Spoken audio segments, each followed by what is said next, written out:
அனைவருக்கும் வணக்கம். இந்த காணொளியில் நம்ம பார்க்க போகிறது ஒரு லக்னத்துக்கும் யோக தசை என்ன. தசா புத்திகள் பொறுத்த வரைக்கும் சூரியன் முதல் சுக்கிரன் வரை தசா வரிசை இந்த மாதிரி தான் இருக்கும். எந்த ஒரு ஜாதகத்துக்கும் யாருக்குமே இந்த வரிசைப்படி தான் தசா புத்திகள் நடக்கும். என்ன ஒன்றே ஒன்று, எந்த தசை ஆரம்பிக்கும் ஒருத்தருக்குன்றது தான் அவங்க நட்சத்திரம், பிறந்த நட்சத்திரம் அடிப்படையில் நம்ம புரிஞ்சுக்கணும். இப்போ ஒரு எடுத்துக்காட்டுக்கு ஒரு ஜாதகர் மிருகசீஷ நட்சத்திரம் அப்படின்னு வைங்களேன். மிருகசீஷம் செவ்வாயோடைய நட்சத்திரம். அப்போது பிறந்து செவ்வாய் தசை ஆரம்பித்து அந்த ஜாதகருக்கு வரிசையாக ராகு, குரு, சனி, புதன், கேது, சுக்கிரன் அப்படின்னு இந்த வரிசையில் தான் தசா புத்திகள் நடக்கும். தசைகள் நடக்கும், அந்த தசைக்குள்ள புத்திகள் நடக்கும். இப்போ ஒருத்தர் ரேவதி நட்சத்திரம், மீனராசி. அப்போது ரேவதி புதனுடைய நட்சத்திரம். அப்போது அந்த ஜாதகர் பிறந்து புதன் திசையில் தான் பிறந்திருப்பார். புதன் திசை மொத்தம் 17 வருடம். எந்த பாதம் ரேவதி 1ஆம் பாதத்திலேயே முதல்லையே பிறந்துட்டார்னா அந்த 17 வருடமும் முழுமையாக அனுபவிப்பார். 2ஆம் பாதம், 3ஆம் பாதம், 4ஆம் பாதம், அதன் அடிப்படையில் 17 வருடமோ இல்லை வெறும் சில மாதங்களோ கூட அனுபவிக்க நேரிடும். புதன் திசை முடிஞ்சதுக்கப்புறம் கேது, சுக்கிரன், சூரியன், சந்திரன், செவ்வாய், ராகுன்னு பொதுவாக இந்த வரிசையின் அடிப்படையில் தான் எல்லாருக்கும் தசா புத்திகள் நடக்கும். இது பிறந்த நட்சத்திரம் அடிப்படையில். இந்த வரிசை எப்படி இருந்தாலும், எந்த நட்சத்திரமாக நீங்கள் இருந்தாலும், உங்களுடைய லக்னத்துக்கு எது யோக தசை அப்படின்னா இந்த வீடியோவில் நம்ம பார்க்க போகிறோம். முதல்ல மேஷ லக்னம். மேஷ லக்னம் பொறுத்த வரைக்கும் சூரிய தசை, சந்திர தசை, செவ்வாய் தசை மற்றும் குரு தசை இதெல்லாமே யோக தசையாக இருக்கும். இதெல்லாம் ஒரு கூட்டு கிரகங்கள், அருள் அணி அப்படின்னு சொல்லுவோம். சனி, புதன், சுக்கிரன் இவங்கெல்லாம் பொருள் அணி, பொருள் சேர்க்கைக்கு வழிவகுப்பார்கள். இவங்க அருள் அணி அப்படின்னு பேர். Rahu Ketu conditions apply. ராகு பொதுவாக மெட்டீரியலிஸ்டிக்கான ஒரு கிரகம்தான். கேது ஞானம், மோட்சம் அது சம்மந்தப்பட்ட கிரகம். இருப்பினும் யோகமான திசையாக இது ரெண்டும் ஆகுமா அப்படின்றது அவங்க நின்ற இடத்தை பொறுத்து நம்ம புரிஞ்சுக்கணும். பொதுவாக ஒரு கருத்து சொல்ல முடியாது லக்னப்படி. இந்த லக்னத்துக்கு ராகு நல்லது செய்யும், கேது நல்லது செய்யும், கெட்டது செய்யும்னு சொல்கிறது தவறு. அவங்க நின்ற ஸ்தானம், அவங்கள பார்க்கும் கிரகம், அவங்க கூட சேர்ந்த கிரக சேர்க்கையை பொறுத்து தான் நம்ம பலன் சொல்ல முடியும். இப்போ மேஷ லக்னம் பொறுத்த வரைக்கும் சூரியன், சந்திரன், செவ்வாய் மற்றும் குரு யோக தசையாக இருக்கும். அப்போ ஒருத்தர் மேஷ லக்னத்தில் பிறந்துட்டு என்ன நட்சத்திரத்தில், அவங்களுடைய ராசி நட்சத்திரம் ரொம்ப முக்கியம். இப்போ மேஷ லக்னமாக இருந்து ஒருவேளை பூச நட்சத்திரம், சனியோடைய நட்சத்திரமான பூசம், அனுஷம் இந்த மாதிரி பிறந்துட்டாங்கன்னா ஜாதகர் சனி தசை ஆரம்பிச்சிருப்பார் பிறந்து. அதுவே ஒரு மேக்சிமம் 19 வருஷம் நடக்கும். அதுக்கப்புறம் ஒரு 17 வருஷம் புதன் தசை. இப்போ வயசு ஒரு 36 ஆயிரம்.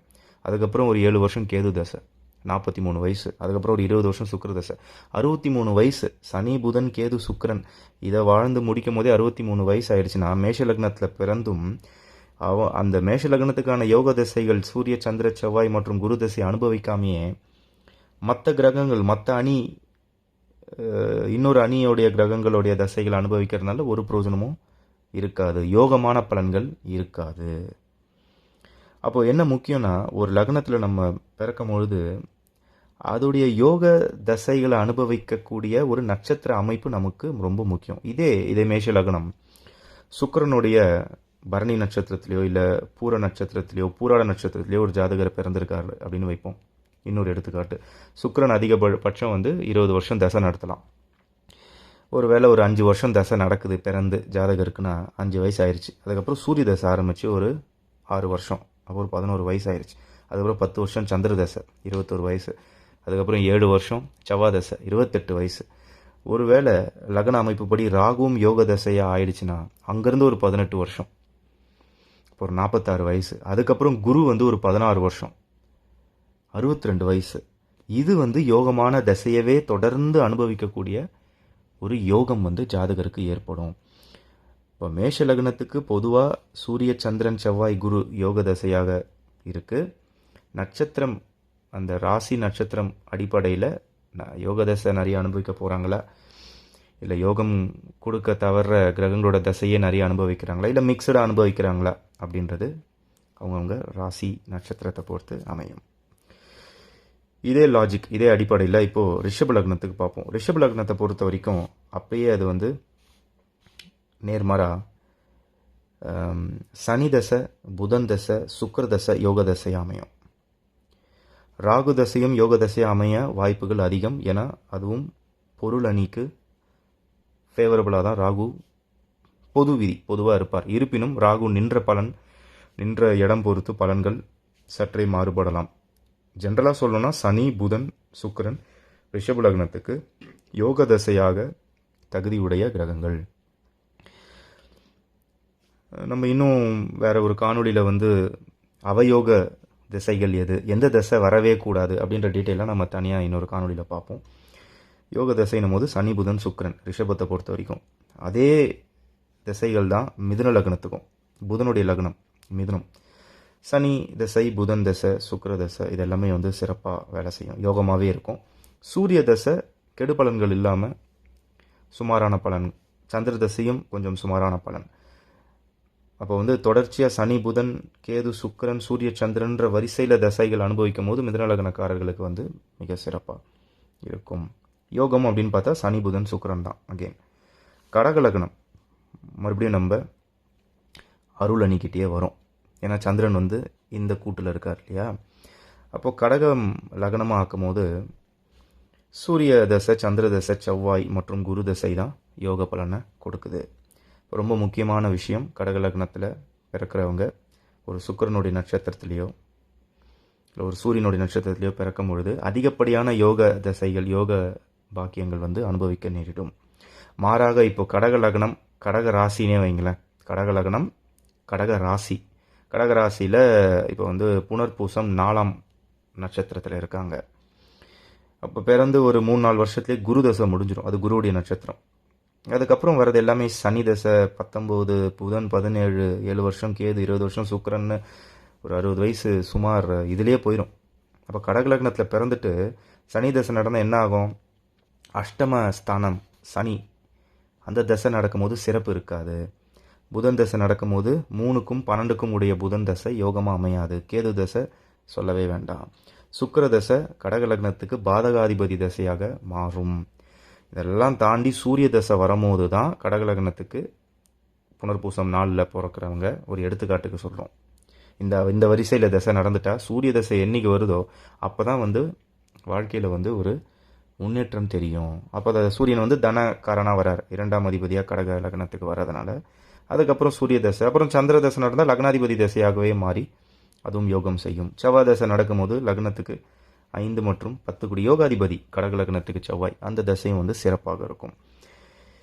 இதுதான் கான்செப்ட். அதே மாதிரி தான் சிம்ம லக்னம். சிம்ம லக்னத்துக்கும் சேம் செட்டு. சூரியன், சந்திரன், செவ்வாய் மற்றும் குருவே வந்து யோகம் செய்வார்கள். மற்ற கிரகங்களான சனி, புதன், கேது, சுக்கிர தசைகள் யோகம் செய்யாது. சிம்ம லக்னத்துக்கும் பார்த்தீங்கன்னா சந்திரன் யோகம் பெருசாக செய்கிறது. அது கண்டிஷன்ஸ் அப்ளை தான். ஏன்னா விரையாதிபதியாக வருவார் சந்திரன். இப்போ சந்திரன் நம்ம எடுத்துட்டு சூரியன், செவ்வாய் மற்றும் குருவை மட்டும் நம்ம எடுத்துக்கலாம்.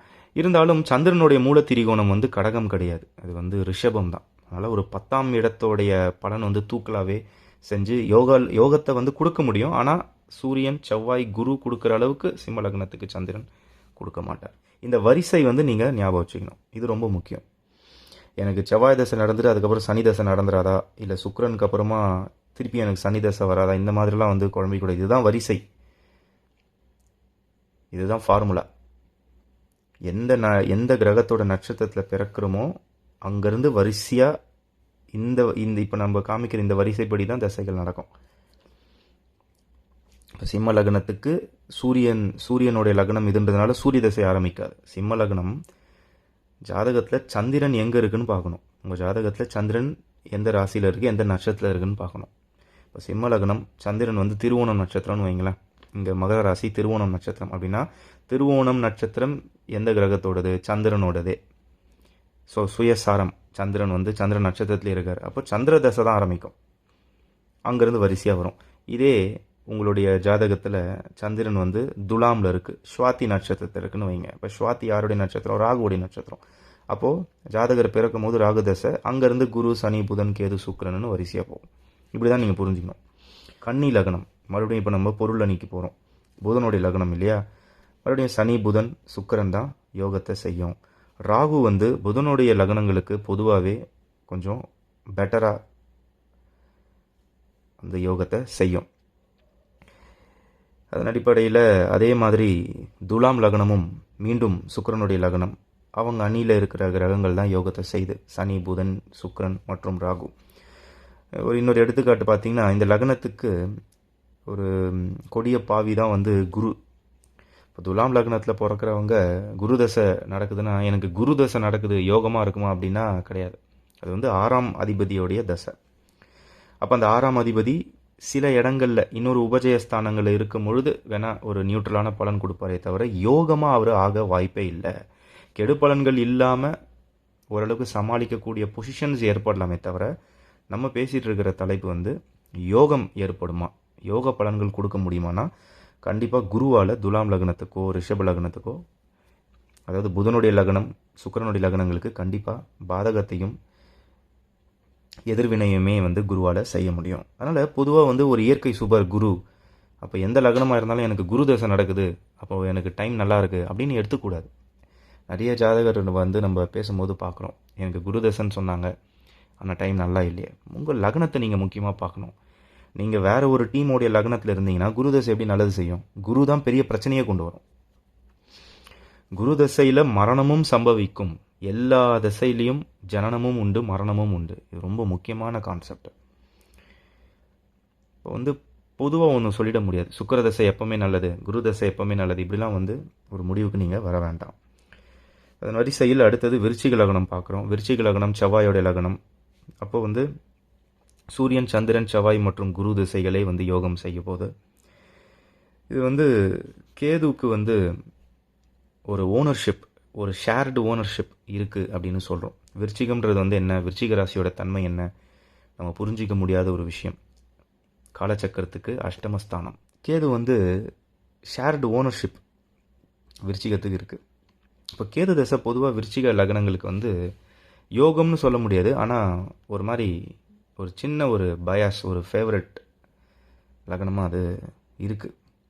ஆனால் அதன் அடிப்படையிலே, அதன் காரகத்துவம் அடிப்படையிலே, அதாவது ஒரு ஆராய்ச்சி, ஒரு சீக்ரெட் ஏஜென்சி, ஒரு வெளிநாட்டு பயணம், ஆன்மீகம், இந்த மாதிரியான ஒரு யோகங்களை தான் அது செய்யுது.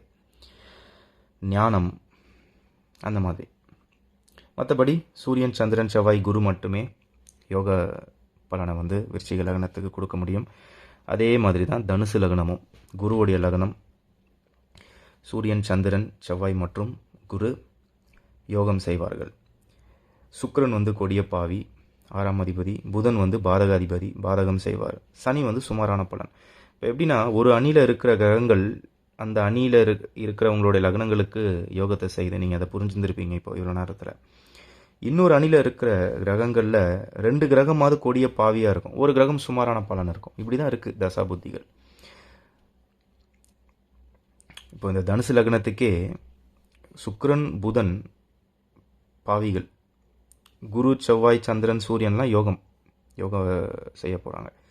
சனி வந்து யோகமும் இல்லை, பெரிய பாவியும் இல்லை, ஒரு மாதிரி சுமார் பலன் தான் அது. மகர லக்னம் அடுத்தது, சனியுடைய லக்னம். மகர லக்னத்தை பொறுத்த வரைக்கும் சனி லக்னாதிபதியாகவே சிறப்பான யோகத்தை கொடுப்பாரு. புதன் பாக்கியாதிபதியாக யோகத்தை கொடுப்பாரு. சுக்கிரன் யோகாதிபதியே, ஒரு கேந்திரத்துக்கும் கோணத்துக்கும் அதிபதி சுக்கிரன் மகர லக்னத்துக்கு. கும்ப லக்னத்துக்கும் இதே கான்செப்ட் தான். கும்பம், மகரம் ரெண்டுமே சனியோடைய லக்னமாக இருக்கிறதுனால சனி, புதன், சுக்கிரன் இவங்க தான் வந்து யோகத்தை செய்வாங்க. மற்ற கிரகங்கள் வந்து யோகத்தை செய்கிற பலன் இருக்காது, யோக பலன்கள் இருக்காது. முக்கியமாக சூரியன், சந்திரன் வந்து கொடிய பாவியாக வருவாங்க. இப்போ மகர லக்னத்துக்கு அஷ்டமாதிபதியாக சூரியன் வருவார், அந்த தசை நடக்காமையே இருக்கிறது நல்லது. கும்பலக்னக்காரர்களுக்கு சந்திரன் வந்து 6ஆம் அதிபதியாக வருவார், ரோகஸ்தானம், எதிரி ஸ்தானம், வம்பு வழக்கு, அதெல்லாம் நடக்காமல் இருக்கிறது நல்லது. மற்றபடி செவ்வாய் தசையோ குரு தசையோ பெருசாக படுத்தாது, யோகமும் பெருசாக செய்யாது, இந்த மாதிரி எடுத்துக்கலாம். ராகு தசை சனி லக்னங்களுக்கு, முக்கியமாக கும்ப லக்னத்துக்கு, இப்போ நம்ம விருச்சிகத்துக்கு கேது ஒரு ஓனர்ஷிப் சொன்ன மாதிரி கும்ப லக்னத்துக்கு ராகு வந்து ஒரு ஓனர்ஷிப் எடுக்கிறாரு. ஏன்னா காலச்சக்கரத்துக்கு லாபஸ்தானம், லாபம்னாலே என்ன, ராகு நம்மளுடைய ஆசை இல்லையா? அப்போ அந்த ராகு தசை கும்ப லக்னத்துக்கு பொதுவாக நல்லது செய்து. இருப்பினும் ராகு நின்ற ஸ்தான பலன் ரொம்ப ரொம்ப முக்கியம். அதை பார்த்து தான் நம்ம அதுக்கு முடிவு சொல்ல முடியும். கடைசியாக மீன லக்னம். மீன லக்னத்தை பொறுத்தவரை அதே குருவுடைய லக்னம். அப்போது சூரியன், சந்திரன், செவ்வாய் மற்றும் குரு வந்து யோக கிரகங்களாக, யோக தசைகளாக இருக்கும். மற்ற கிரகங்கள்லாம் வந்து யோக பலன்கள் செய்யாது. இப்போ மீன லக்னமாக இருந்து சந்திரன் வந்து இப்போ வந்து பரணி நட்சத்திரத்தில் இருக்கார், சுக்கிரனுடைய நட்சத்திரத்தில் இருக்கார் அப்படின்னா, இப்போ இவங்களுக்கெல்லாம் லைஃப் வந்து சுக்கிரதசை ஒரு டைம் 5 வருஷமோ 10 வருஷமோ முடிஞ்சதுக்கப்புறம் லைனாக சூரியன், சந்திரன், செவ்வாய் எல்லாமே வந்து சிறப்பான தசையாக அமையும். ஆனால் இதில் ஒரு மீன லக்னத்துக்கு மட்டும் என்ன ஒரு சின்ன நெருடல்னா, சூரியன், சந்திரன், செவ்வாய், குரு இவங்கெல்லாம் ஒரு அணியாக இருந்தாலும் இந்த லக்னத்துக்கு சூரியனுக்கு வந்து 2வது ஓனர்ஷிப் கிடையாது. அதாவது 2 வீடு கிடையாது, சூரியனுக்கு ஒரே வீடு தான். இப்போ இந்த லக்னத்துக்கு மட்டும் சூரியன் 6ஆம் அதிபதியாக வர்றதுனால இந்த அணியிலே இருந்தாலும் சூரியன் வந்து யோக பலன்களை கொடுக்க மாட்டார். சந்திரன், செவ்வாய் மற்றும் குருவே யோக பலன்கள் கொடுக்குறாங்க. இப்படி தான் நம்ம புரிஞ்சுக்கணும். சூரியனை எக்ஸ்க்ளூட் பண்ணிடணும் மீன லக்னத்துக்கு, ஏன்னா 6ஆம் அதிபதியாக வருவார். இப்போ இதே கான்செப்ட் மற்ற லக்னத்துக்கு இல்லையா? இப்போ வந்து அப்படின்னா இருக்குது. இப்போது மகர லக்னத்துக்கு இந்த அணியில் சனி, புதன், சுக்கிரன் இந்த அணியில் எல்லாமே யோகம்னு சொல்லிட்டோம். அதுக்காக வந்து இவங்களுக்கு கெட்ட ஆதிபத்தியம் கிடையாதுன்னா இருக்குது. இப்போ மகர லக்னத்துக்கு 6ஆம் அதிபதியாக புதன் தான் வர்றார். ஆனால் அவர் பாக்கியாதிபதியாகவும் வருவார். பாக்கியாதிபதியாக தான் அவர் அதிகமாக செயல்படுவார். ஏன்னா இதுதான் அவருடைய மூலத்திரிகோண வீடு. அதன் அடிப்படையில் 6ஆம் அதிபதியாக இருந்தாலும் யோக பலன் கொடுப்பாருன்ற முடிவுக்கு நம்ம வரும். ஆனால் இங்கே வந்து மீன லக்னத்துக்கு அந்த மாதிரி கான்செப்ட் கிடையாது. ஏன்னா சூரியனுக்கு, சந்திரனுக்கு 2 வீடு கிடையாது, ஒரு வீடு தான்.